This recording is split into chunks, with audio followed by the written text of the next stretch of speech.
think people talk enough about how batshit crazy the government's official tweets are. Their accounts are insane and say insane things. Hello, everyone. This is JVL here with my best friends, Sarah Longwell and Tim Miller of the Bulwark. Guys, it is Wednesday, and Jimmy Kimmel returned. I feel like I've lived a whole lifetime this week. Tell me about it. Jimmy Kimmel returned to the air last night, which I don't really care about. I mean, that's not true. I do care about it. It's great. Victory for free speech. It's important to push back. Yay, liberalism. Yay, First Amendment. What interests me most is that our president then tweeted out on Truth Social, I think we're going to test ABC out on this. Let's see how we do. Last time I went after them, they gave me $16 million. This one sounds even more lucrative. So I guess I have questions. The first being, are they testing out whether or not they're going to pull FCC licenses, which would not be lucrative for Trump, I don't think. Or is he going to test out a civils? Like, what does Tim, you're like shaking your head at me. Am I just being too literal in trying to accept what the president says as like face value, being serious? No, I was more shaking my head at like that. Sure, that could be it. I just been like, I was trying to think about like the right word to use, because I think that he's testing out like a new form of like trial lawyer authoritarianism. I don't know. We can spitball this exactly how to lawsuit authoritarianism, right? Because it's like he's not. Is he really trying to get him taken off? I mean, maybe, it's you got to like do the Kremlinology of all these tweets, or is this Trump just being like, I just am going to bully people, bully these corporate suits to squeeze as much money out of them for as long as possible. And this is just I guess maybe it's just straight kleptocracy. I don't know. To me, that's like the thing here. I don't know if anyone's tried this. I guess this might be a new innovation for Donald Trump, where rather than shutting down newspapers he doesn't like, just gets them to pay him bribes, like in a kava bag. Protection money. Yeah. I don't know. Sarah, now you were shaking your head at me. Is that wrong? Well, I think that what Donald Trump is trying to do, right? So he has invented a new thing around campaign contributions. He made this argument about 60 Minutes. Like 60 Minutes is giving Kamala Harris a campaign contribution by editing her interview to make her sound better. So he's talking about everything's projection with this guy. For a guy who did the whole Stormy Daniels cover up, which was adjudicated to be an illegal campaign contribution, he's now like, illegal campaign contributions are anybody on the media who says nice things about the Democrats and bad things about me. Those are campaign contributions. So they should be categorized as such. And the reason that this is in his mind now is because CBS caved on this particular notion. So now he either thinks that it is a good argument, which it is not. It's a preposterous argument. If being kind to one candidate and mean to another was a form of campaign contribution and not free speech, Fox News wouldn't be allowed to exist, right? Like this is not okay. So now I'm intrigued. Actually, I mean, you're speaking my language. Yeah, no. This is not a thing. Like it is. Then he's just like, so then it's like, well, can I bully them the same way I was able to bully ABC the first time with Stephanopoulos? Bully CBS. Like I've been successful. And this is where people got to learn the lesson. There's two lessons here on the Kimmel thing. The first is when you cave to this guy, he will come back for more. The second is when the public pushes back hard enough on companies that cave, they uncave. Because what Iger knew is that this was wrong. Right. And so like his temptation to go along with it was because he was only getting one-way pressure. Mm-hmm. They need pressure the other way. And he was getting it. Yeah. And he was getting it hard. And so he uncaved on the Kimmel thing.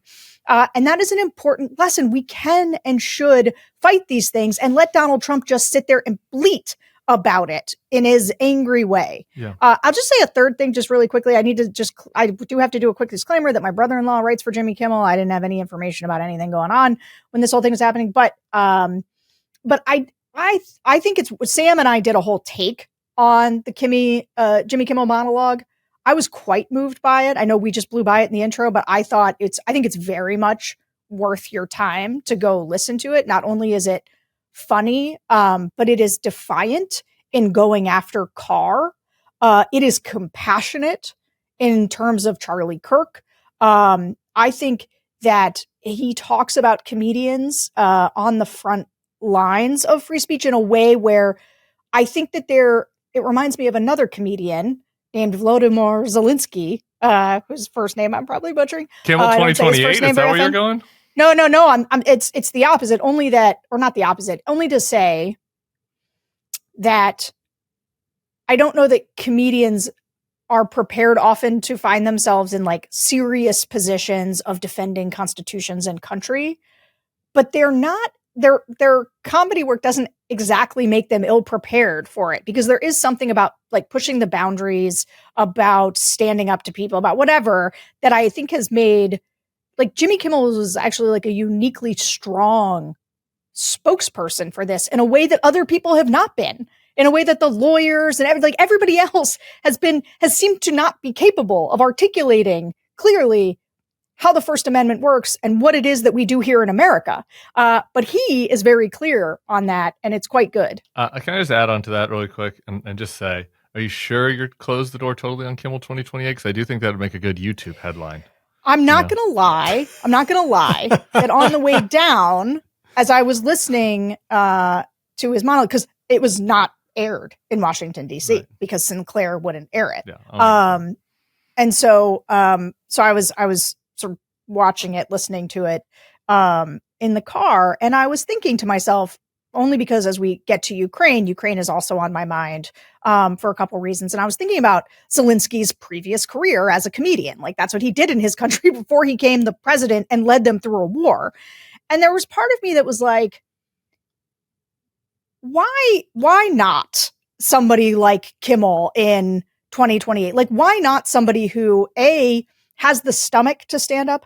I feel like in this moment of bleakness, the way that he does his monologue, which marries the seriousness of the moment around authoritarian threats, but also the compassion with which he treated both Erica Kirk and Charlie Kirk's death, and also the humor with which he sort of made fun of the moment and how serious it was. But like with comedy, I'm not sure that's not what America needs right now. Right. There we go. We got what I was looking for. I might just thought I agree with everything you said. And so Jimmy, if you're listening, I thought it was campaign manager right here. I thought it was powerful because the humor is funny. Right? It was really like legit funny at times. And I like how he brought in like conservatives, which he also didn't mention, and like, you know, saying this is one thing that I'm with Ted Cruz. And I guess my one note was he name checked Candace Owens, and I'm like, I don't know if we need to introduce 68-year-old normies in Kansas City watching this to the existence of Candace Owens. But you know, he mentioned others who are aligned with him on free speech. I thought it was extremely well done, and in a way, nothing against Colbert, who I appreciate. And like Colbert has like gotten extremely strident in a way that is certainly powerful, but like is maybe potentially less effective at like at bringing other people into the fold than I think what Kimmel did last night, which was really I think deft. So anyway, I concur with that. Can I just add though, just a quick piece of praise for Kimmel, because this I think we shouldn't gloss over. The sine qua non here is that he has to refuse to bend the knee. Because when this whole thing happens and he gets called into the principal's office at Disney, again, I don't know him, never, no connections to this guy or anybody on his staff. I'm just relying on like the reports I've read from Matt Belloni and various entertainment media reporters. But there was a great deal of pressure on him to like go clean this up, just say whatever you have to say, apologize, make nice, make this problem go away. And he said no. And without that, and that takes a yard of guts. Yep. So I agree with that. The other subtext of the story that's a little bit less of the feels. I like having positive feels. It's nice these days to do things that gives us nice Mm-hmm. feels. But the more ominous side, and I think the more interesting political fight to come is over what happens with this merger and Nexstar. And, that he was not, it wasn't just Sinclair. The Sinclair story is what it is. It's not great that some percentage of the country is getting Newsmax for their local news. That's a bad thing. But it's not a complicated bad thing. The Nexstar thing is more interesting, right? It's straight corruption, right? It's not really a free. I mean, it's free speech kind of, but it's not really an ideological project. It's a corruption project. And I do keep coming back to the Navalny side. Like a lot of the researchers, the anti-authoritarian researchers, always say that like the thing that Navalny had going for him before Putin killed him was that like he was really going after that regime on the issue of corruption. And I just think that now there's so many of these stories like that are adding up with the Homan 50 grand in the paper bag and now it's like we're going to push Jimmy Kimmel off the air so that we can get our merger, the crypto stuff. Eventually that starts to add up in a way that I think could be a potentially fruitful way to push back and undermine this administration, because there's some percentage of people that don't like that, that are in the Trump voting coalition. A smaller percentage than we would want, I would imagine. I'll be interested to hear what focus groups say about this question, Sarah. But like, I think that, that just generally there's kind of this American notion of like, no, we're not one of those banana republic countries. We're not a country where we shut people up, unless you pay off the big guy. That it kind of goes against the American spirit in a way that I think is potential vulnerability for them, but also potentially ominous if they get away with it. Yeah, I'm sorry. And another thing, yeah, please. Which is, I will say, when Trump's bleat, which is very important to think about, when he says, like, I'm coming for you guys, like ABC told me you were fired, and right, the intervening period where Carr said we can do this the easy way or we can do this the hard way, there was still a bunch of right-wing influencers and Fox News people and administration officials being like, this is just because Jimmy Kimmel's not funny and his audience and late night is dying. And, it's not because President Trump is threatening them, even though Carr did it completely straightforwardly. And even like the more responsible people were like, it is unfortunate that Carr chose to say that. But this at is the really same just moment. private businesses But making this their is own just a private decisions. business decision. My favorite genre of Trump tweet is where he hangs all those people out to dry by saying, I did it. I'm going to do it again. I am threatening people because I don't like when they criticize me, which he 100% says in this tweet. Like, that's just the whole thing. And so just remember, guys, he's going to make a fool out of you and you deserve it. I'm sure they all feel really guilty though now and are going to change their behavior going forward, right? No? Where do we go to get our apology? All right. More Trump. Rich? More Trump. So yesterday, kind of a big day in foreign policy, which I know is something our audience cares deeply about. We have audience that cares deeply about foreign policy. Give people some credit, man. Just not at the same numbers, I see the numbers. Okay. So 2 parts. Donald Trump went to the UN, and I think the message was to everybody in attendance that the American order is over. We could talk about that if you like. He was making as our colleague Andrew Egger said in his newsletter this morning, Trump's ideological message was that liberalism and law are no longer equal to the challenges facing nations, and so you should all do what I'm doing, lawless nationalism. That's the only way to survive. And it is possible that some of the people in attendance took that lesson away, but I think the bigger lesson was, wow, America's fucked. Their day is done. We got to figure out how we're going to make nice with the Europeans and the Chinese. But then Trump, after doing some study, realized that Ukraine actually has all the cards and completely reversed his policy on the Ukraine-Russian war. Which one do you want to start with? Do you want to start with Ukraine or do you want to start with the UN? I think Ukraine is one. And the UN thing is just kind of a continuation of what he's been doing, and it's like another data point, I guess, where and he's lecturing all these people about how they should respect their heritage. The U.S. isn't going to be their policeman anymore. I don't know. I mean, this is a pretty of a piece with what we've been getting from him. If you have thoughts on it, I'd be happy to hear them. The Ukraine thing is interesting. And also, I'm kind of like, is it new? And it's new, right? Like, he's saying something new. Ukraine can get their land back. Watch out, Russia.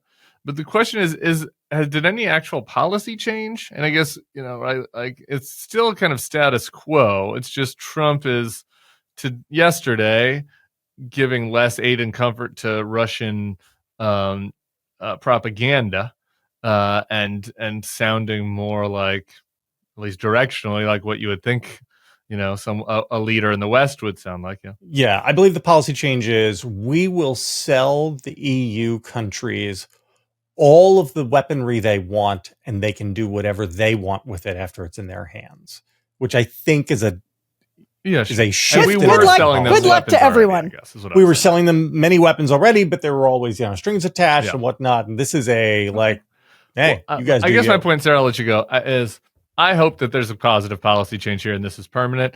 I'm withholding judgment because he, like, the only consistent policy he's had over 9 months is like, I'm going to keep stalling. We're going to think we'll see how things look in 2 weeks. We'll see how things look in a month. And meanwhile, Putin is like bombarding Ukraine continually, and we just sort of keep kicking the can down the road. So if that changes, great. But I'm going to withhold full judgment on it. I have thoughts both about the UN and Ukraine. And here's the thing about Ukraine. His tweet was actually extraordinary. And I don't think it's a change so much as an evolution. I think that, remember when he met with Putin recently, and there was reporting afterwards that the team was sort of shell-shocked, and he's had several different sort of bleats that were like, maybe Putin's a bad guy, like maybe he's not an honest broker. And I do think that Trump has figured out two things. One, that Putin is playing him for a fool, and two, that Ukraine might not lose this war. I think Trump was like, let me just read you the sentence that I found wild and extraordinary in this bleat. He's just now, and I quote, getting to know and fully understand the Ukraine-Russia military and economic situation. Somebody give this guy a Nobel Peace Prize. I'm sorry, I'm screaming people in your microphone, but like, this is insane. Like, I do like how he just tweets it out. Like, we all know that he's an idiot who does not understand what is happening in the world. But like, for him to just be like, now that I'm 9 months in, it occurs to me that, you know what? Maybe Russia was the aggressor.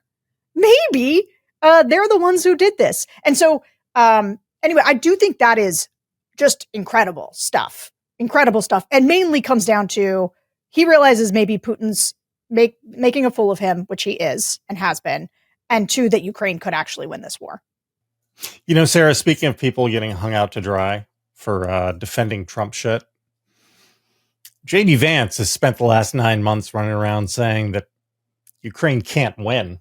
Not possible for Ukraine to win. Now his boss says, oh yeah, they could take, not just this war, they could roll back everything going back to 2014. They could get Crimea back. Is JD going to go out and say, oh, I had that wrong? Are we going to get that? No? I don't think we're going to get it wrong, but it will be interesting to see how he responds to it. But it does seem that Trump has discovered that perhaps Ukraine does have some cards. But also, I do also want to note, like, there's so much contained in this bleat.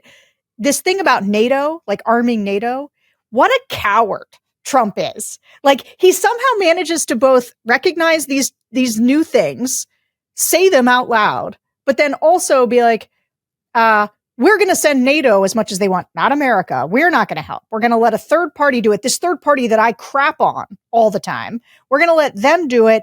Good luck to everybody. I'm still not taking sides, you big baby. Which, by the way, brings me to the UN. He was as orange as I have ever seen him. But if you watch that speech, I did a take with Andrew on this right afterwards. He is up. He goes into a big, long, rambling thing about how he once bid on the contract to build the UN, Oh, yeah. but didn't get it. And he's like, you could have had marble floors, but instead you've got zing, zang, zoom, or whatever it is they use, whatever material. And the whole time, I do think there's like a marble green kind of backdrop that is just absolutely Oompa Loompa-ing him to the highest degree as little white eyes. And people are kind of laughing as he says stuff because he's complaining too. I mean, he complains the whole time. He's talking about the fact that the escalator stopped working and that his teleprompter stopped working. And I would just like to say, it is wild. I watched sort of live doing the take that the escalator does stop working. Like when he and Melania walk up to it, it just stops working. I think those are good acts of resistance. I salute you, elevator or escalator operator who just stopped it and made him walk up the stairs. You didn't hurt him. You didn't do anything. You just made him walk up some stairs. But I still thought that was good on you. I see you. Hey guys, we are getting closer and closer to the Bulwark's live shows. We sold out one of our shows in Toronto, but when we added another one for Saturday, which is September 27th, that is this Saturday. If you've got any questions about the news for me, Tim, and Sam Stein, I want you to leave them in the comments for today's show, and we might answer them when we're in Toronto later this week. JVL won't be there because he won't cross America's borders right now. That's right. But he will be there for the big shows we've got coming up in America. We have got one on October 8th in Washington, D.C. with Tim, JVL, and myself, as well as Congresswoman Sarah McBride and the Bulwark's own Mona Charen, Will Sommer, and Andrew Egger. The gang will all be here. And if you really want to get all the time you can, VIP tickets are included in the sale of the DC show, and that will give you an earlier entry to the show to sit in the audience for an intimate Q&A with JVL, Tim, and myself, where you can flip the script and ask us your questions. Okay, you guys can come in, hang out with us. We'll just we'll shoot the stuff. JVL he won't even be Xanaxed up yet, and you can ask him things. Not yet. Do people know that if they do the VIP thing, you're then going to also hold them hostage and force them to become a focus group? Because I don't think people know that. You can't go a night without doing a focus group. And so if we're there doing a show, you're going to be asking them questions. I'm kidding. What do you guys think? What do you guys think of this? Are you a flipper? You a flipper? Hey, so Sarah, can I start spamming the comments with questions for Toronto? No. I want to ask the questions. You get to ask questions all the time. All right, you host half these shows. Your questions have to be better than mine. Otherwise, they're going to use my questions instead. Great point. All right, guys, check out thebulwark.com/events for more information, and we will see you out there. We didn't actually mention the New York show in this little promo, but I know we're having a New York show too, although I think that might almost be sold out. I think there's only a few tickets left for New York, but we have a very big venue here in DC, so there's still tickets available. Go get yours. Come hang out with us. We'll see you guys out there. I got some politicky questions for you guys. So I think we can break American public opinion on Ukraine into three buckets. There are people who oppose Donald Trump and support Ukraine because they believe it is vital to global security and America's interests, right? People like us. Fair?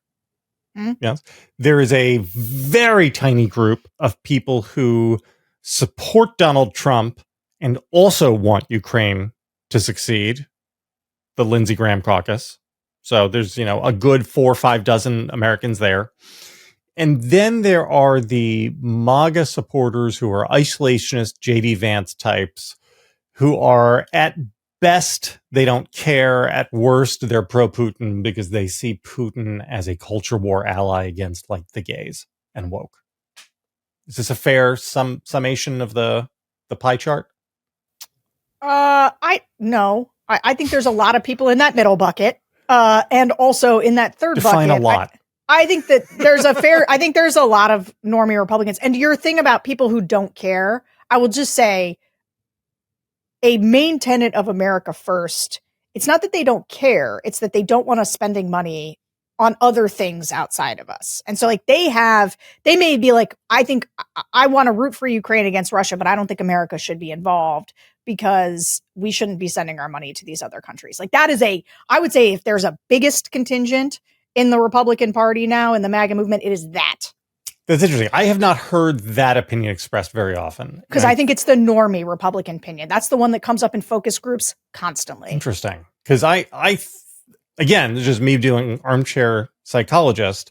I think if your position is that America shouldn't be helping Ukraine, you have to rationalize it by saying that Ukraine doesn't deserve help because they're probably the bad guys. No, that's right. I think it's hard to to be like, yeah, it's really terrible that all these Ukrainian kids are getting killed. It's really bad. I wish them all the best. But, I just don't think we should spend money on it. That's sort of Donald Trump's position. I mean, not like his often. Yeah, right. but I'll just tell you, when I say normie Republican, I think what I mean is people who aren't paying a super amount of attention to this. There is let me just say America first. Again, not just a slogan. It is a prioritization. It is about, so when you say you're America first, what you mean is, and they'll just say this, it's not about, they'll say Ukraine. I don't think we should be involved in Ukraine, Russia. That's what those guys are doing. We need to help people in this country. That is replete through the movement as sort of general accepted wisdom. Interesting. Okay. Well, so maybe I've slightly misstated it. I just think that I guess just really quick, I just think that the biggest percentage of people are folks who are very malleable on this. I think that there is. Oh, of course. Yeah. The percentage of people that have strong priors on this is some, but is not a plurality. Well, and this is my politicky question. Is Trump going to pay a price with any of the MAGAs who basically were at the J.D. Vance position of at least tacitly pro-Putin and pro-Russia?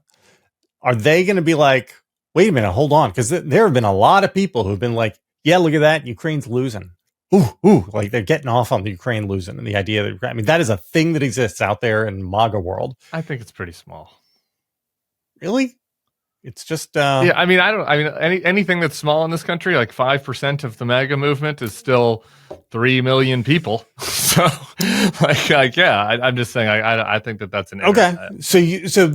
Do you, I guess this is my question. Do you think any of them are going to look at this and be like, well, crap, Trump is selling us out? No.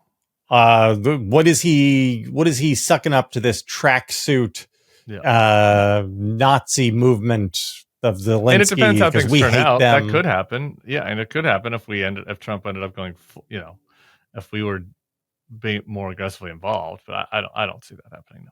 All right. Well, I guess you're not going to play along with my leading questions because all of this was me leading you up to reading a headline from The Spectator, the United Kingdom's most MAGA publication. He's trying to play gotcha with us. Yeah, that's right. Trump has called Europe and Ukraine's bluff. So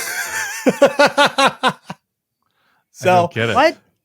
I don't get it either. What is his point? So his point is that this is all 5D chess and that Ukraine and Europe are awful. And in switching sides like this, he's really just letting them hoist themselves on their own petards. Who wrote that? Owen Matthews over at The Spectator. Okay. So I think that's basically where we're headed. I think we're headed to 5D chess / it was all art of the deal. This isn't a reversal. East Asia was always at war with whatever. Trump is the best. And that drives me a little crazy because a lot of the people who are going to be relieved that Trump has finally stopped being actively hostile to Ukraine are also the same people who were criticizing the Biden administration for not doing more faster. And so again, it's like these separate sets of standards in how we evaluate things, where you have a normal administration and you feel like, yes, well, we should criticize them for not pursuing the perfectly optimal policy. And then with Trump, if he puts down the flamethrower, people are like, oh, thank God he stopped. I do think that's true. And they do try to reverse engineer it into, see, Trump made all the right calls. He really understood this situation. But I refer you to his own tweet in which he tells us all he's really just getting up to speed on this whole thing. It's really he's really just figuring this out right now. So that should be very alarming to people. Should that not be a thing where we all get to say to the president, well, wait a minute then. So all of your other statements were made while you didn't understand what was going on? And if so, then why do we assume that now you really understand things? Why is it that 5 more weeks from now, you're not going to flip again and say, well, now I really, really understand? We are saying we should. Yeah. Who are you doing this for? People. Okay. Just like people. I'll tell you in the green room. Okay. All right. Well, I guess that's all we're doing about foreign policy. Thank God. Tim. Let's face it, after a night out with drinks, none of us bounce back the next day like we used to. It's true for JVL. After he has half a glass of wine, he doesn't bounce back quite the same as when he used to. And it's true for me when I have quite a few more beverages than that. So you got to make a choice. You can either have a great night or a great next day. That was until I found pre-alcohol. ZBiotics Pre-Alcohol Probiotic Drink is the world's first genetically engineered probiotic. It was invented by PhD scientists to tackle rough mornings after drinking. Here's how it works. When you drink, alcohol gets converted into a toxic byproduct in the gut. It's a buildup of this byproduct, not dehydration, that's to blame for rough days after drinking. Pre-alcohol produces an enzyme to break this byproduct down while you guys are listening to this. When this publishes on Wednesday evening, simultaneously to this coming in your ears, ZBiotics might be going down my throat because I'm going to go see Vampire Weekend tonight. And I'm pre-taping tomorrow's podcast.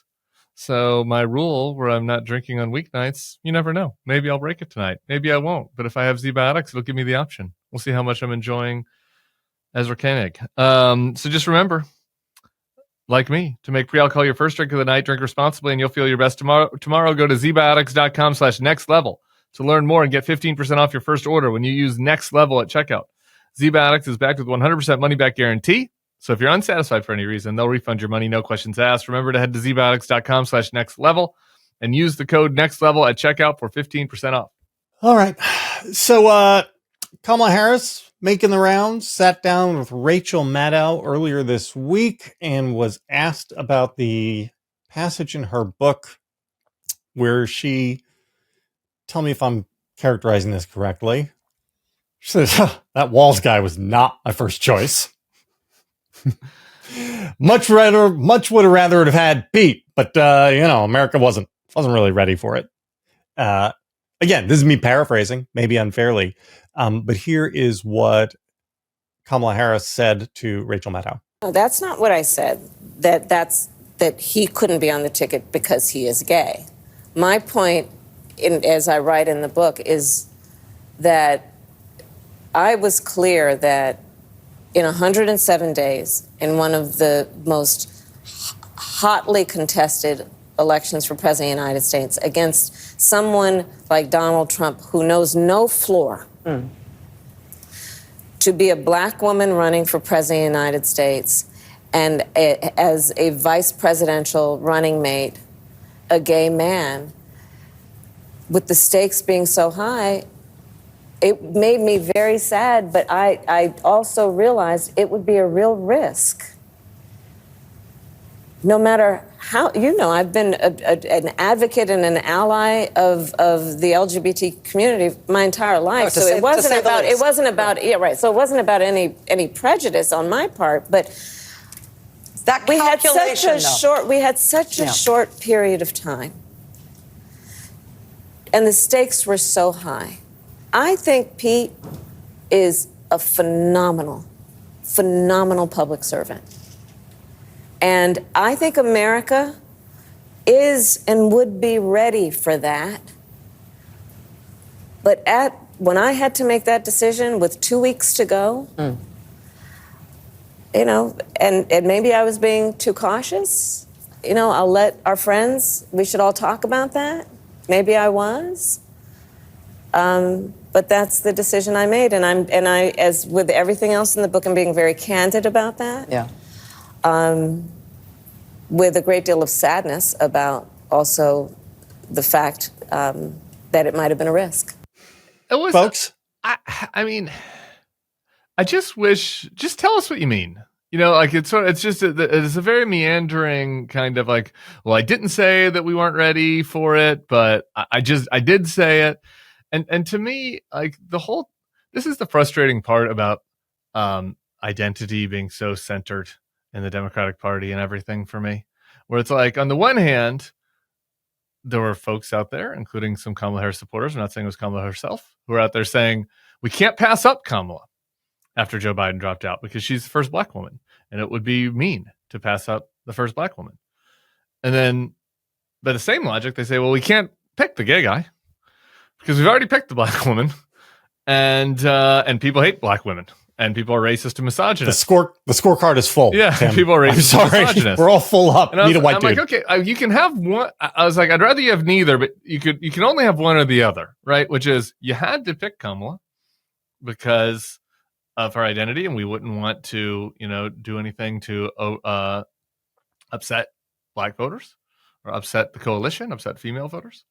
You can have that, like, and that's a smart thing to do because it's important that we have her at the top of the ticket. You can have that, or you can have, I don't think we can pick Pete Buttigieg because he's gay, but like, you can't really have both, because it's like, if we weren't picking Pete Buttigieg, if we weren't picking the person you say is the strongest candidate for the job, whether or not that's true or not, I don't know. I'm open to hearing the other side of that. But if we can't pick the strongest candidate for the job because the person at the top of the ticket has all this baggage, then maybe we should have rethought about who the top of the ticket should be. And I'm not saying that either. I thought Kamala was going to be probably the best choice, all things considered. But I don't like the weaponization of identity that works only when it's convenient, right? It's like, we had to pick her because she's black, but also because she's black is such a big problem, so we can't pick somebody else who's gay. I don't like any of it. It was interesting. I had Angie Craig on the Daily Pod this morning, lesbian congresswoman from Minnesota running for Senate. I didn't bring this up at all. I forget what the topic was, actually. I was bringing up a totally separate, we were discussing something totally separate, and she volunteers out of nowhere. She's just like, as far as I'm concerned, I did pretty well in Red America, and I'm a lesbian. And so, I did better than Kamala did in my district. And I just thought that was noteworthy that she just volunteered that, because it's like, it's fine with me. Like, can I ask you to put your analytical hat on? Sorry, just last thing. Yeah, sure, you can ask a question. If you're making that strategic point, that's fine. But it's just like the manner in which it's happening, I don't really love. And I think it would be better to have just been more blunt. Okay, and I want to hear from both of you on this, though. Putting aside that you don't love it, et cetera, et cetera, et cetera, is it, as an analytical correct matter, do you think, is she correct? No. Okay. I think she would have been much better off with, because it's so funny the way people think about what balances a ticket, right? So in her mind, again, and Tim is absolutely right. When you look through things through the lens of identity, you end up thinking about the ticket as black woman, gay guy. That is not how I would think about it. I would think about it like not the strongest communicator with the best communicator in the party is actually quite a good pairing. Especially, and this is the main thing though. It was her judgment that he was the best pick. And I think that her inability to trust her own judgment is the question that voters had about Kamala Harris, right? They didn't trust her judgment either. And it was like the Tim Walz thing ended up being this incredibly safe, try not to offend anybody, also fake, and this is a key piece that I think Democrats do. The voters do it in focus groups all the time, especially Democratic ones, because they too think about identity and they don't give their brethren on the other side of the aisle credit on these identity issues, right? And so they say to themselves, I don't think I would vote for a gay man. I think Pete's the best. I think Pete's awesome. I'm not sure America's ready for a gay man. And I guess maybe that's true. I do think, I certainly think in a Democratic primary, Pete Buttigieg, he never gets black voters. Black voters never say they want to vote. He just does terrible with black voters. Now, is that because he's gay? Is it because he's not, he's He's kind of a like he's a McKinsey guy. Yeah. And so like just it's not resonating with that audience. Like maybe, but like to me, actually, the balance on that ticket of having a black like that would be a good balance. Like Pete brings you college educated suburban voters who are like interested, and he'd been able to talk really persuasively about policy if they'd actually put him out there and not played it so safe like they did with Tim Walz, who they clearly also then like didn't have confidence in. Like the thing about Kamala and about Walz is that you could sort of read just under the surface that the people around them didn't have confidence in him or in them. Yeah. Like Biden clearly and his team did not have confidence in her, and she didn't have confidence in Walz, which is why they were all playing it so unbelievably safe. And she didn't have the confidence in herself, or she would have been out there everywhere all the time. There is an abused becomes the abuser aspect to this story, which I find very disheartening. Like the Biden people did Kamala dirty, and now she's doing like Tim Walz dirty. I have no brief for him or anything. But. I don't know how dirty she's doing to him. I think she was pretty nice doing the book, though. Like saying this is doing him a little dirty for sure. Here's I think. I'm going to take my own advice. I just want to be blunt about this. I'm on the other side of Sarah, but for a different reason. I also think she shouldn't have picked Pete, and here's why. Because the Democrats had a major problem in this last election with non-college voters of all races, but non-college black and brown voters who are in their coalition in particular. And if you look at folks that still maintain bigotry or ill feelings about gay people or discomfort with gay people, it maps across a lot of our other culture war stuff right now. It maps. I'm not saying that everybody didn't go to college is a bigot. I'm just saying that like you tend to see that folks that are lower on the education spectrum also have higher, also have more negative views about gay marriage, gay issues. And so I think that given the stakes of the election and given that this was such a key demographic where Democrats were bleeding, I think it probably was smart not to pick Pete Buttigieg. Can I say that here's my problem with all that?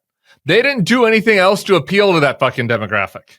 Yeah. Okay. So like, don't tell, you know what I mean? And so that's why she's not saying that because she doesn't want to offend. She doesn't want to offend people by saying that, non-college black voters have more negative views of gays. She doesn't want the backlash to that. So she won't say that, but that is what's under the surface. And that's just in the data. That's just in the data. Democrats have this data. I've seen it. And could Pete have overcome that because he's such a great communicator? Maybe. I don't know. Like he went into that bar. He did that Andrew Schultz podcast, and those guys seem to like him at the end, so it's possible. Though I think those are all college educated guys, but so it's possible. So I think that as a strategic thing, that's fine. But again, to me, that goes to like this fun to Sarah's comment where I agree about the caution. It's like the stakes were so fucking high. Like we needed to do everything possible to make sure there was the best person at the top of the ticket and the best person at the second part of the ticket. You need to do stuff that was maybe uncomfortable at times. Maybe that doesn't mean it was Pete. Maybe it was somebody else outside the box. You need to go out there and program yourself to like try to win back and win trust from the voters that Democrats are losing trust with. And they just didn't do any of those things. Like there was no effort to distance from Biden. There was no effort to distance from the Democratic cultural issues that have held them back, whether, on whether it's crime, whether it's trans issues. And I'm not saying that they need to like move to the center and run a Liz Cheney campaign. That's what I'm saying. Saying that they needed to try to reach the voters that they were worried that they were losing and that Pete wouldn't help them with, and they didn't do it. They replaced him with Tim Walz. Like he can fix a carburetor, so non-college men will like him. And it's like, no. You need to actually try to reach those voters, make an effort to do it. And if you make the determination that Pete hurts you, then do something else to do it. And that is their sin.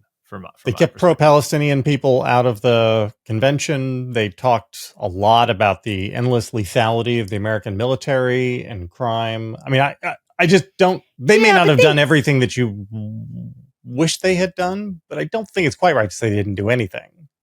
Well, hold on, just 1 second. I want to go. I just want to push back on Tim. Sorry, I just want one sentence on this. Well, I think that they tried to reach out to college-educated Republican voters like us, which is fine. Yeah. My point is, how do you reach out to culturally right non-college people that are within the coalition without? I'm sorry, just to clarify. Understood. And, and also just to clarify on my end, I'm answering the question right now whether Pete would have been better as a calculation than Walz, and I'll maintain that. Because I think that Walz, to me, as I argued at the time, and go back and check the tape of what I was saying right around this mistakes were, number one, it shouldn't have been Kamala. Like with the stakes. So like, I'm sorry, listening to her even in that interview, I have been in the position between Biden and Kamala. I was always very pro Kamala, and I thought she ran a good campaign, and I have defended her throughout because I do not think the blame for what happened lies with her. I believe it lies with Biden. But at the time, I said two things that I stand by today, which is I think they would have been better off if they held a like shotgun primary, because even if she had come out of it as the winner, people would have viewed it with legitimacy. There is a reason that Democrats only have a 2-point advantage over Republicans right now on defending democracy. And it's because they didn't hold a primary. People view her as having been installed. And it was one of the things that made people not trust her. The second thing is I didn't think Pete necessarily. I was not a Pete for VP. Who did you like? I forget, Sarah. Yes, Josh Shapiro. And you know what? As all of you guys who want to yell at me and say, Sarah, let Shapiro go, it'll never be him. Okay, guys, if you want to overlook the person with the highest approval rating in the biggest swing state, fine. I don't know what to tell you. Like, there are some, that is, and the way that they talk about it in the book, where she does neg on Josh Shapiro. Harsh. She does this, and it's terrible. And I mean, if it's true, the thing that Shapiro did is kind of cringy, I should say. But she next where he starts talking about the art. I mean, if that's a true statement, that's a crazy story all around. It's crazy for Josh to have done it. It's crazy for her to have mentioned it. Can you give me more time? I don't know. Apparently, she writes in the book that Josh Shapiro asked the docent of the vice presidential residence who he would speak to get Pennsylvania artists in there. Which is like an insane thing to ask. It's an insane thing to write about in the book. If you're Kamala, like the whole thing is kind of crazy, honestly. Why would she include that, even if it were true? Well, that I think is a good central question for this book. To me, actually, is quite a bit of evidence about why she needs to just let politics go. Like, it is not for you. This score settling, and look, I was with her. Like, the thing that came out about Biden, I was like, she got done dirty by Biden. I'm with her on that. But this book is a burn the boats, fuck all you guys, type book. And if she thinks that she comes back as the nominee by doing this, I would say that this is the kind of instincts that really steer her. I don't think she thinks that. Do you? I don't know. I assume this is the burn the boats of I settle my scores and I move on. Because Josh Shapiro does have a political future. And the fact that she did try to shiv him on the way out, it's not because I'm so pro Shapiro in this regard. It's because you guys, the Democrats, if you guys cannot figure out how to be on the same team in this way, it is wild how much Democrats tear each other apart in the face of the sort of authoritarian. You think we by being critical at times of Democrats are the ones doing it? Like, sorry guys, nobody is doing a bigger job of crapping on other Democrats than the Democrats are in these internecine fights. And by the way, I'm actually okay with that. I'm okay with that. I mean, as long as it's being productive, which it isn't in some of the cases, right? But to me, one of the biggest criticisms I have of the Democratic establishment, and I lump myself in there, all of us, is like the fear of Trump brought about a lot of caution, right? Like, I just think that I think that the fear of Trump led a lot of people to be like, I don't want to say what I really think about Biden or Kamala because I don't want to be seen as helping Trump. Which is, I think, a totally defensible thing. And like, this is my advice, by the way, to Pete or to any Democrat who gets asked these questions about podcasts about why didn't you say anything about Biden, is to just be like, bro, it was a tough situation. I'm sorry. It was a tough situation. Like, obviously, I wish we didn't have an 82-year-old candidate. And I wish he would have done one term. At the same time, the threat from Trump was great. He'd already beaten him once. Creating a lot of indecision or creating a lot of chaos didn't seem like a good alternate option. In retrospect, after we saw the debate, obviously, I think it would have been better for him not to run. When I saw him in person, like, he wasn't knocking on all cylinders, but like, he seemed like he was doing the job.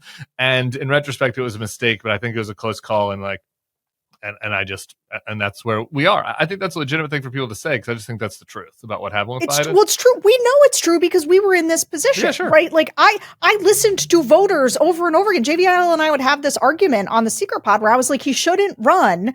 The voters don't want him to run. They think he's too old. But like you turn over, like, but he's the incumbent, and like incumbency matters and name ID. And like I said, he shouldn't run up until they basically, like, they came out and they're like, he's doing it. Once and this is why the blame lies with them and the people around them, they forced it. And people who didn't want Donald Trump to be president had no choice, basically, but to like, okay, like he's the guy. Except for, I'm sorry, I need to. I think it was defensible, but I just mean in retrospect, I guess, JVL, sorry, just really quick. In retrospect, he won. So now, with the benefit of hindsight, looking back on it, probably the right thing to do was for more people to have been speaking out about Biden before the debate and doing what Bill Kristol and others were doing. And probably the right thing to do was for more people to be doing what Barack Obama and Nancy Pelosi were doing after Biden dropped out and say, hey, let's kick the tires on this. Let's be careful. But there was a big pressure campaign and a big social pressure campaign to not do that because you didn't want to be seen as helping Trump. I think that that's all really defensible. I just mean that, like, now we know. So the lesson, I think, should be that probably everybody should have been more self-critical and more. Yeah, it was not defensible after the debate. I'm sorry. I need to step in here. No, the Kamala part was defensible. I need to step in here because, Sarah, I think you are selling yourself short. And I want to be very clear because I did sit with you for like 9 hours of podcasts a week during this period of time. You thought that Biden shouldn't run because A, he was too old, but more importantly, because voters thought he was too old. Yeah. And then once he said he was running, you did not suddenly stop saying that. No, that's true. You did not. So no, I just want to, like, it is not the case that you swallowed the whistle and changed your tune. This is what I'm saying. You were telling the truth the whole time. I'm just trying to defend you here because it is what I don't want anybody to get the sense that once he decided to run, you just decided to say, well, I guess everything is great, because you didn't do that. No, you were totally honest the entire time. And that is not, you were not switching and just being like, well, I got to be on side because we don't want to help Trump. That is not how you conducted yourself. And I don't think it's how any of us conducted ourselves. But you were absolutely truthful and transparent about your analysis at all times.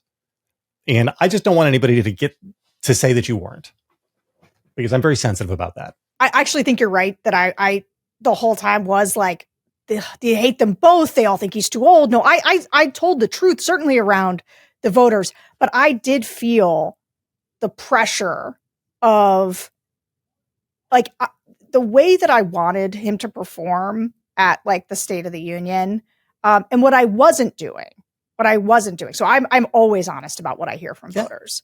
What I wasn't doing was what Bill Kristol did, which was when Dean Phillips ran against him.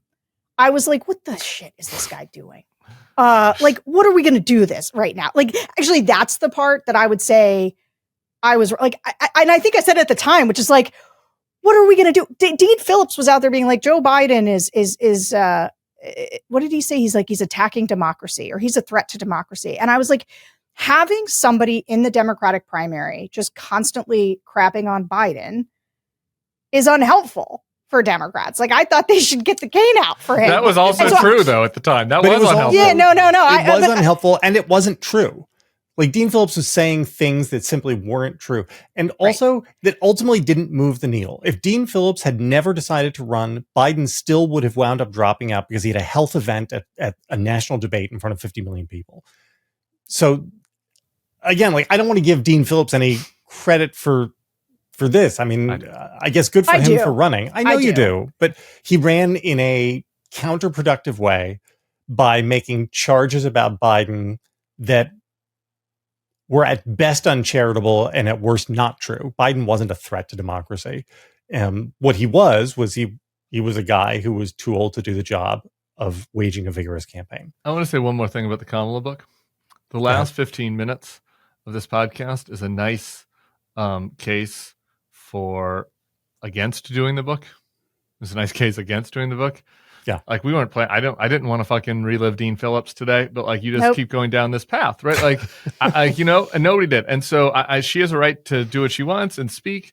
But I would love to talk to her about it. Like I said, in the Kamala versus Biden part of this, I could not be more on Team Kamala. And I think that in the grand scheme of things, her like performance as a candidate was quite good. I think some of the strategy around the campaign was not in retrospect. But this book, it's just like, why? And there aren't a lot of good examples. Like people say, well, candidates always write a book after. Not like this. No. I mean, usually what you would do in a book is kind of talk about the future, talk about like the fight against Trump. Maybe you do a little bit of this, maybe you throw in a couple of the Biden things just because you want to get it off the decks. You know what I mean? But like for the most part, candidate books aren't like this. For the most part, the books like this are the books that like, Alex Thompson or John Heilemann write. John Heilemann writes this book, like this is a score settling book. Yeah. And I'm just not sure the value of it, I guess is my point. I would be happy to hear from her on what the counter argument to that would be. Second question, final question. Oh God. For both of you. We're still on this? Yes. Do you think there's anything that could have been done different that gets you to a different outcome? I think yes. I talked to Bakari about this yesterday. Okay. I think absolutely yes. I don't know what it is. Actually, okay. I have theories. For sure. But I think. Wait, where do we start? Like, do you mean if Biden? Everything happens the same up until Biden's debate. Health event on stage. Yes. He is there a way to dive bombs the debate? Right. I think it's possible. Yes. I think I don't like. Right? Could we do a political science experiment where we rerun Shapiro Whitmer? Sure. Is that a loss? Probably. I think that's probably a loss too. I just want to say I don't know for sure. But I don't. I think we should. I think it would be interesting. We should have at least tried it. We should at least thought about it, and that stifled the conversation around that.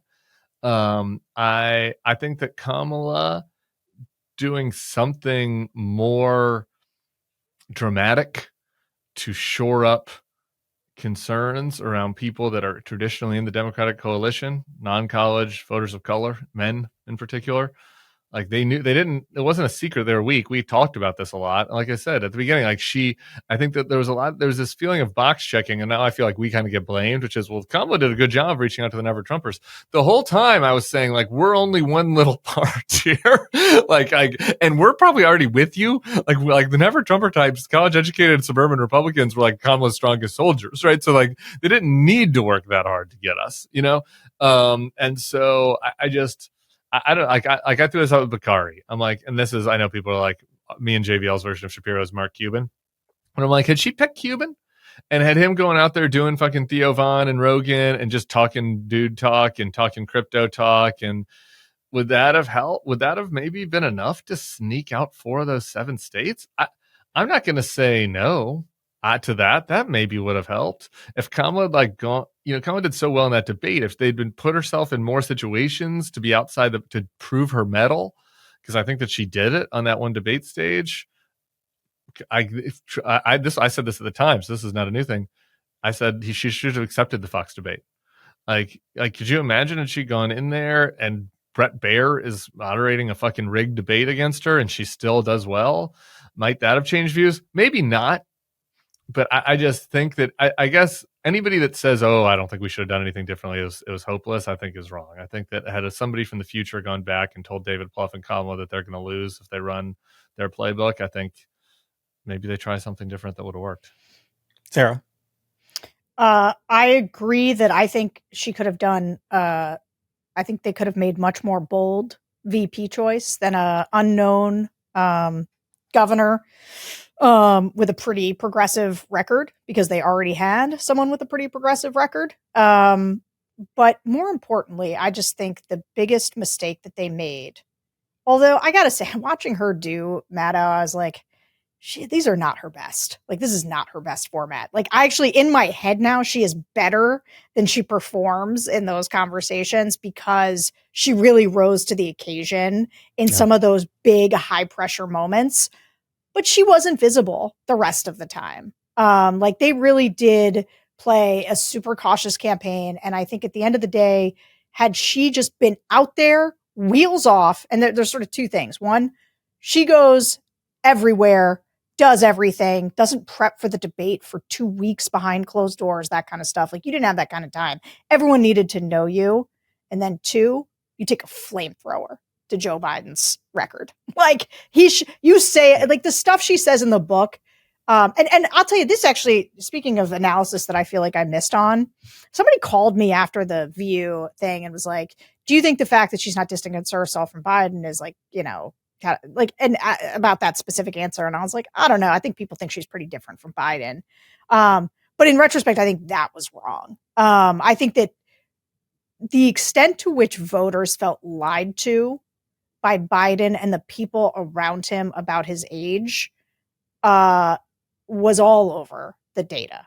They felt lied to. They felt betrayed. They felt like people weren't being straight with them. And I understand, like, the easy answer to that is like, oh, so they chose a con man who'd been indicted all these times and tried to do an insurrection. That is, I'm sympathetic to that response. Extremely sympathetic to that response. But still, like, that was the problem. I want to throw out one more that I was wrong on, because I did get my dander up when she was talking about lethality, and I was for all that. But like, again, and knowing what we know now with the retrospect, should they have had a Gaza person at the convention? And should she have like, it was a way to distance herself. I think there were ways to distance herself from Biden on popular things, and I know that people in our circles wouldn't have liked it that much, and there would have been, you know, railing people on cable news on the center right talking about whatever, how she's a commie, but with actual voter numbers, might distancing from Biden. She should have distanced from Biden. This was something I had right. We were saying at the time she should have. And it's horrible that Biden didn't let her. And if you could ask me to change one thing, I would say I would force Joe Biden to have a meeting with Kamala Harris in Delaware the day she takes it, where he says, "Kid, throw me on the train tracks. You got to go win this for the country." That's the number one thing I would have changed. And he's like, "I'll help you do it, by the way. And I'll go do an interview with my favorite interviewer where I tell them that you were telling me behind the scenes so that I was wrong on this one." But maybe Gaza should have been one of the things that she threw in there. Maybe not. But I think that bears mentioning is another thing. So I don't know. All of those things could that have mattered? It wasn't that big of a blowout. It could have mattered. I think the idea that it was a fait accompli is wrong. Sarah, before we go to hour 6 of this show, would you like to give us a word from our next sponsor? This show is sponsored by Remy. Look, we're all busy and a bit stressed right now as we try to save democracy and keep living our lives. And when I'm stressed, I can be a bit of a teeth grinder, a teeth clencher. Me too. Yeah, it's a bad. But I was able to find a night guard that very conveniently did not require a dentist visit with Remy. In fact, my producer and I did it together in my office. So approximately 30% of U.S. adults grind or clench their teeth at night. Remy's custom night guards are clinically tested to prevent teeth grinding, reduce jaw tension and facial muscle strain, and improve your sleep quality. You'll get the same professional quality and comfort as a night guard from the dentist, but Remy costs you 80% less and is much more convenient than having to go into the dentist's office and get one. And as an added cost benefit, you can use your HSA or FSA credits toward your night guard at checkout. Here's how it works. You get your impression kit straight to your door. That's what happened. It came to my office. You follow Remy's step-by-step instructions to get your perfect impression. It's just, you put the stuff in, you put it in your mouth, you close your teeth, and then Remy crafts and ships your custom fit night guard. So you mail it back, you mail it to them, and then they get it all ready and they send it back to you. So no waiting rooms, no overpriced bills, just a better way to protect your teeth while you sleep. Try Remy risk-free. So go to shopremy.com/thenextlevel and use code THENEXTLEVEL to get up to 50% off your night guard at checkout. And I gotta say, Remy, as somebody who has given myself TMJ with my horrible gnashing of my teeth, and I do have jaw pain, including up here. It hurts up here from I'm clenching my teeth so hard. And so this was a great sponsor to get. Thanks, Remy, for sponsoring this show. Theo Vaughn is a person whose name I often hear and who I have no idea who he is. But I think he's a friend world, so you haven't met yet, Tim. Are you and Theo buddies yet, or no? We've met. Isn't he in Louisiana? Yeah, we've met a couple times. I wouldn't say that we're buddies. We're not buddies. We've met at big group social settings and chatted a little bit. I find Theo very funny. I wish that he did less politics. I wish he did no politics. He's got a podcast, it's like an interview show, basically like a Rogan show, that is like quite good when it's like just weird stuff, like where he's interviewing, like he interviewed this Amish kid recently, and that was hilarious. Like he interviews comedians, I listened to the whole 3 hours he did with Mark Cuban before I interviewed Cuban, and I thought it was like kind of an interesting and fun interview when they were talking about like whatever basketball and crypto and being dudes and whatever.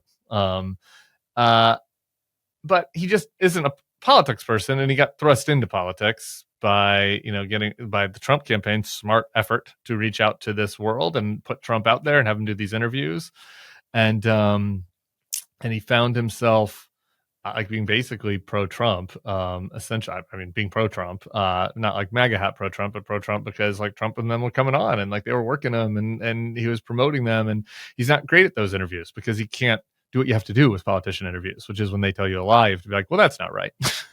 Right. That's how you do a politician interview.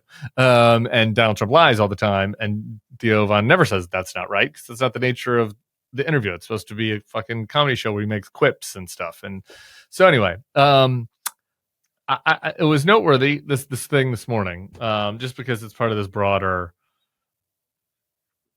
what do we want to call it? Broader sense of disillusionment, I think, among the softer, more bro-y parts of the Trump coalition. Like not Ben Shapiro, right? Not Turning Point people, obviously, we saw over the weekend, but like the comedians, the frat bros. I had a guy from Barstool on the YouTube page this week. I'm going to try to do more of that. He's kind of a non-ideological person. He voted for Chase Oliver. I find this very eye-rolly, but frankly, if more of the Barstool bros voted for Chase Oliver instead of Donald Trump, maybe we'd be in a better shape right now. Anyway, Theo, on his list of things that he's pissed about, is the DHS put out a tweet that just said, bye, and then plays a clip of him talking about saying at the top, heard you got deported, dude, bye. And I kind of remember this clip of him. I think he's being funny. I don't think it was actually about like a person that was actually deported. I don't actually know but I remember seeing it. He's making a joke. He's like, heard you got deported, dude, bye. DHS plays that clip and then lists all the people they've deported, 2 million people, and they do the Snuff film stuff that they're doing. And Theo quote tweets that with, I didn't approve to be used in this. Please take this down. Please keep me out of your quote banger deportation videos. When it comes to immigration, my thoughts and heart are a lot more nuanced than this video allows. Bye. And I think that stuff is good and we should encourage it. And we should remember that there are big parts of the Trump voting coalition that are, maybe didn't use the best judgment in the last election and have some views we probably don't agree with on a bunch of stuff, but also aren't really on board for a MAGA dictator, aren't really on board for the grossest parts of the deportation regime, aren't really on board for a series of the types of policies that they're putting forth. And so anyway. I would just before JVL goes, I would just like to say there's a lot more Theo Vons, I think, in this country than there are like fascists. Like I think Trump and Jason Miller and that whole cabinet are filled with fascists, but like I actually think a lot of the people who voted for Trump, like Theo Von's kind of the kind of person that I don't defend exactly, but that I think is sort of like they lie to him, right? And he doesn't know enough to know he's being lied to, which I think is a lot of voters, right? They don't know when Trump says, but I'm going to lower grocery prices and I'm going to do this, and I'm going to do this. And like, and they hear things like, well, I'm just going to deport criminals. Like you can judge Theo Von for his poor choices. And I have some judgment there, especially for people who go ahead and jump into the fray and inform other people's opinions. But I do think he's pretty representative of a lot of voters who voted for Trump who were like, I don't know, man, I got two bad choices in their heads. I got two bad choices and I'm going to choose the one who's more free speech and more free speech, who I think's better for the economy. And more free speech. No, I know, but that's what they told themselves, right? And that's how Donald Trump ran. And like, I will say, just then I guess my pushback on Tim though is like, yes, we should be glad We should be, but he's really saying something because he's getting pulled into this, right? And so like that is good. Honestly, though, I think that the Theo Vaughns and the Joe Rogans should be hair on fire because Donald Trump is making them look like idiots right now. Yeah. Like they should be really pushing back and being like, guys, this was my bad. Like, what is happening? I did not realize this is where, like, I think they have an obligation as people with big megaphones. Like, I don't think they can retreat into a just, but I'm a comedian, or, but I'm only mad because I'm getting thrown into this video and it's personally affronting me. I feel like they should be out there saying, this is wrong. And like Rogan is doing some of that, but not in a, my bad, fam. Trump we gotta push back. Trump's made them look dumb on a bunch of stuff. Yeah. Epstein, not being the war president, the deportation stuff. I guess free speech. On a big series of issues, Trump's made them look very dumb. Like that was their core. This is what I asked Kirk Minahan when I had money. I was like, the core issues of a lot of these guys are like, were the free speech stuff, right? And then they also cared about Epstein. I think a lot of them were really drawn to Trump over the no war stuff. And then I think also they like kind of the traditional get the government off my back elements. And I'm like, 3 of those 4 things, Trump is making them look really fucking dumb. And maybe 4 out of 4. Yeah. Well, I don't want to be in the business of pushing away somebody who might eventually be an ally against fascism. So I have nothing else to add about Theo Vaughn. Welcome, Theo, friend I just haven't met yet. I'm not sure he's I'm not sure he wants to be welcomed quite yet. So I don't know if we're quite unwelcome, but maybe. Can't wait to have you on our side. Do you understand how the internet works? That DHS doesn't have to ask you to sign off on shit you've published to include it in their tweets. Do you understand how that works? They don't owe you a check. No, but actually, you raised something. Can we?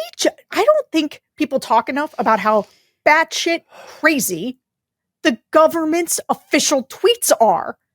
Their accounts are insane and say insane things. It's like, yes, but fascist, but also just like childish, dumb, irresponsible, like all of the things. They are like these little snuff films. They're insane. No serious government would be putting this stuff out. Well, I mean, we don't have a serious government. That's true, but I just the fascism by meme thing that we're living through, I think this is why it's like more disorienting. When people are like, we're in 1932 or whatever, I'm like, kind of, but like this time it's all like wrapped in a layer of irony and memeified, and it's very difficult to get a handle on the same way. There was a lot of that in 1935 too, though. A lot of cartoons of guys with huge hook noses and the creation of the Volkish movement and the elevation of the Norse god Zoltan as an avatar of the German people. I mean, that's the thing. When you get up close in history, a lot of this stuff looks ridiculous. Like, when you get to see to its pores, and that's something that I think I did not, I know I did not fully appreciate soon enough in this moment. And that's one of the big learnings I had when I started reading Nazi material, again, as a grown man. All right. So, I'm glad Theo Vaughn is upset that DHS didn't ask his permission to use his video. He might have gotten upset over the Secretary of Health and Human Services and the Commissioner of the FDA and the President of the United States standing around and saying that they're ready to cure autism and that Tylenol causes autism and that women shouldn't be weak when they're pregnant by taking Tylenol. This seems to me to be pretty bad moment for the federal government, and another data point in the fact that our government is no longer a vector for reliable information about not just political information, but just normal information about medicine and disease and those sorts of things. Am I the only one with my hair on fire? The 3 of us have not talked about this at all. Tylenol should sue him to Timbuktu and back. Acetaminophen is in 600 different things. And so he's name checking like one brand. Yes, the level of irresponsibility and like also not rigorous science. Like, and it's just like Trump is just like, I heard a rumor. I feel the biggest megaphone in the world. You should all be embarrassed for voting for this guy. I thought we were just welcoming Theo Von into the. Sorry. You know what? I take it. Theo, I am so sorry, buddy. Let's go get a bloomin' onion. We'll talk about all this stuff. Maybe talk some sports, talk some World Series. You do get to come back in. We should welcome people, but they should feel ashamed that they voted for this freaking moron. Yeah, it's bad. I have talked about it a bunch. I mean, it's just, I don't even know what else to say. And it's dangerous. It's like, it's the most Veepish thing that they've done. I worry that it's the kind of thing that in like 10 years, people go back and they're like, that happened? Like, that's the weird part about our time, right? Like, if this had happened in the Bush administration, like, it would still be something everybody talked about. It'd be a memorable tentpole event. And I wonder if it will be. I hope it will, because we talked about the grocery scanner. We still talk about the grocery scanner. Yeah. Remember that? Yeah. You didn't know how the grocery scanner worked. Meanwhile, we have the president of the United States just spitballing. I'm hearing what's happening in Cuba is that they don't have autism. It's like, what? From who? He can't even say the word acetaminophen, which was the premise of the press conference. Apparently, they looked at like 20 different studies of various things, and Trump just wanted to do something on this, and RFK did. So this is one that they went with. They didn't pick the one about the geriatric sperm, obviously, the old men sperm that may be an issue here. They didn't pick that one. They picked this one because it goes after women and whatever. But Trump didn't even take the time to learn what it's called. So I don't know, JVL. I think you've been really good on this. I'd like to just put a quarter in your machine and hear what you have to say. It's maybe I am going too far with this, but this feels like it is of a piece with the broader ethno-nationalism, and that this is part of this dysgenic movement, which I think is behind a lot of the hatred of gay and trans people as well. Like they just want these people to go away. And a thing which I forget which one of them it was. I think it was the FDA guy. Said at the press conference that it's hard to look at some of these kids with severe autism. I'm just like, fuck you. It's hard to look at these kids. And this is not a stray line. He repeated it a few times. They're just kids. They do not have autism. They are autistic. They did not catch a virus. Nothing happened to them. They do not have a disease. This is who they are. And get over your own fucking discomfort and just like open your arms up and love people. It makes me very, very angry. And this idea that like autism is an epidemic, which they talked about over and over and over again as RFK, it's so self-evidently stupid that I don't understand why people fall for it. Right. So autism, we have 4 times the rate of autism diagnoses as we did 30 years ago. And that is because we've expanded the diagnostic criteria of what we count as ASD, autism spectrum disorder. And also we have radically increased the screening. Now it's largely done through school systems. It is like saying, well, nobody before the year 1300 ever got pancreatic cancer because we didn't know what pancreatic cancer was. But it's all, and this is what gets me, it's all exactly like if you don't test for COVID, there are no COVID cases. Yeah. And but it's the reversed idiocy. And I don't understand why people accept it, like why anybody accepts it, why anybody falls for this bullshit. And, it makes me pretty mad because like life is tough enough. Like if you are a totally normal person in every way, like you are 5'8" and with the average IQ, and if you are a perfectly normal person, you're right-handed, average IQ, 2-family home, median income, et cetera, et cetera, et cetera, like it's still hard finding your way in the world for anybody who is an outlier along any way. If they're neurodivergent, if their parents are divorced, if they grew up poor, if they're 7 feet tall, if you're left-handed, right? There are these little things about the world and the system around us that make finding your place harder. And for people with the most power and privilege, to try to other and make it even harder for these kids and their families, it drives me nuts. And it's something I see in my life. I told a story in the Triad yesterday about a church I used to go to, where there was a grown woman who's autistic, and she and her mother would come to mass every Sunday, and they would sit in this chapel in the back of the church, which had these glass doors in front of it. And it was a lovely little place. I think it's because this woman did a lot of stimming, right? So she had a lot of ticks and grunts and motions. I think they felt a little self-conscious about that. And I used to like to go, and when I was at the 10 o'clock service, which is when they used to go, I would just go and sit in the chapel with them, like not like next to them or creepy or anything, but just sit around, because I thought, like, wow, I don't want to feel alone, right? They don't have to feel like they've been othered. And we got a MAGA priest who came in, and he just really didn't like it. He didn't like having these women around, and he drove them out.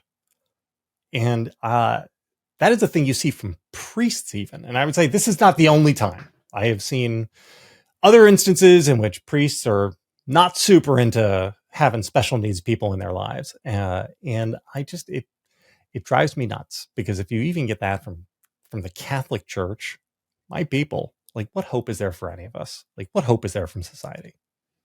Yay. That's all I have. Sarah? Yeah.